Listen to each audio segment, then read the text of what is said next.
علی المرتضیٰ کو لے کے جا رہے تھے اور کائنات کو یہ دکھانا چاہتے تھے کہ لوگوں علی کو غیر نہ سمجھنا، رب نے کہا اپنی جانیں لے کے آؤ، میں علی کو لے کے جا رہا ہوں۔ فرمایا علی کا تعلق میری ذات کے ساتھ وہی ہے جو جسم کا روح کے ساتھ تعلق ہوتا ہے۔ انفسنا وانفسکم، تم اپنی جانیں لے کے آؤ، ہم اپنی جانیں لے کے آتے ہیں۔ کون علی؟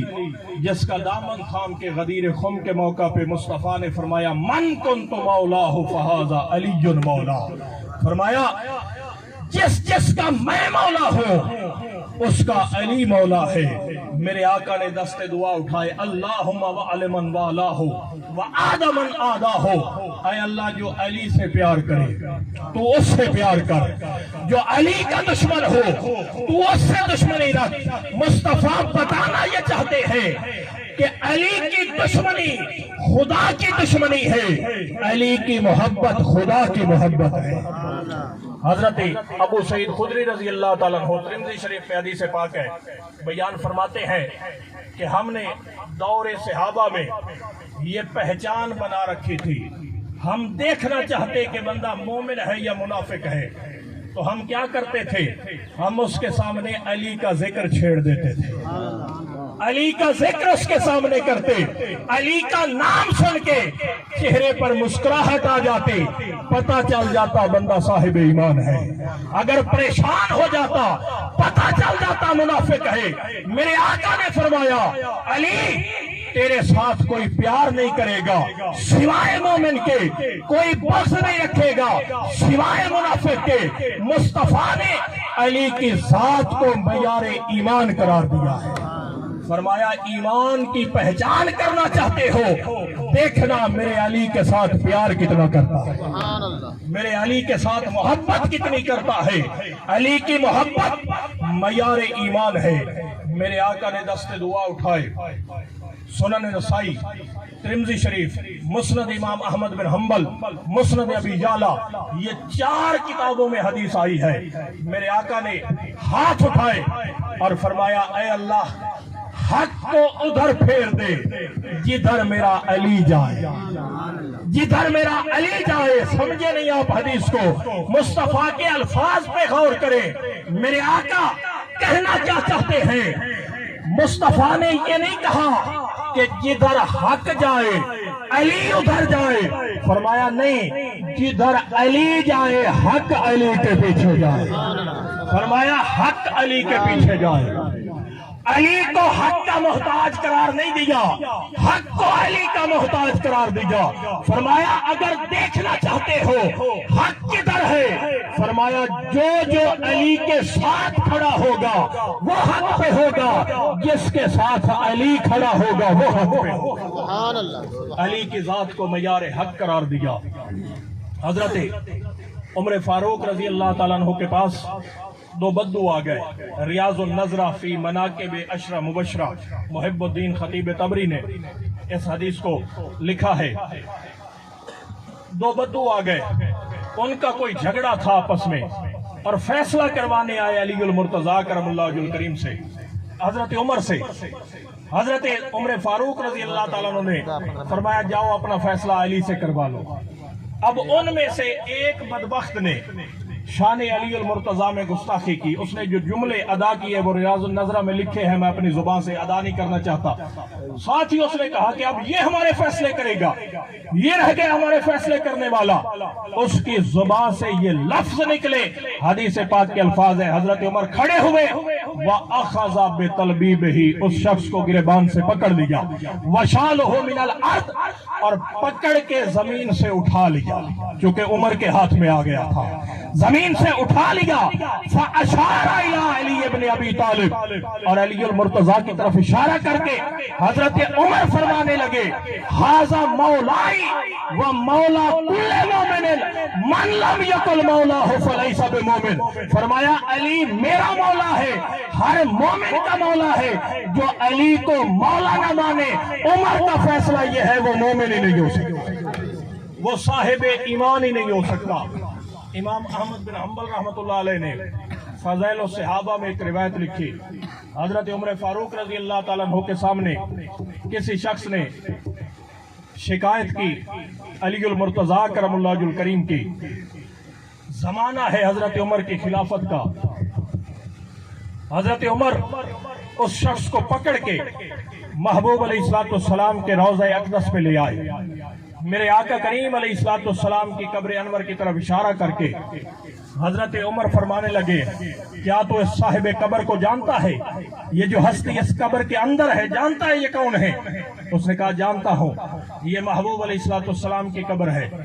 حضرت عمر فرمانے لگے اگر جانتا ہے تو سن، جو ہستی اس قبر کے اندر ہے ان کا نام ہے محمد صلی اللہ علیہ وسلم، ان کے والد کا نام ہے عبداللہ، ان کے والد کا نام ہے عبد المطلب۔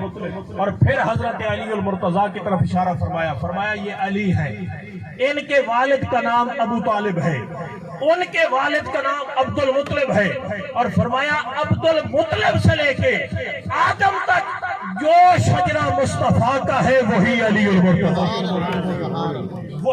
المرتضیٰ کا ہے۔ فرمایا علی کا بغض اس صاحب قبر کو تکلیف دیتا ہے، اس صاحب قبر کو تکلیف دیتا ہے۔ اور یہ بات ذہن نشین کر لیں، یہ بات اپنے ذہنوں میں بٹھا لیں۔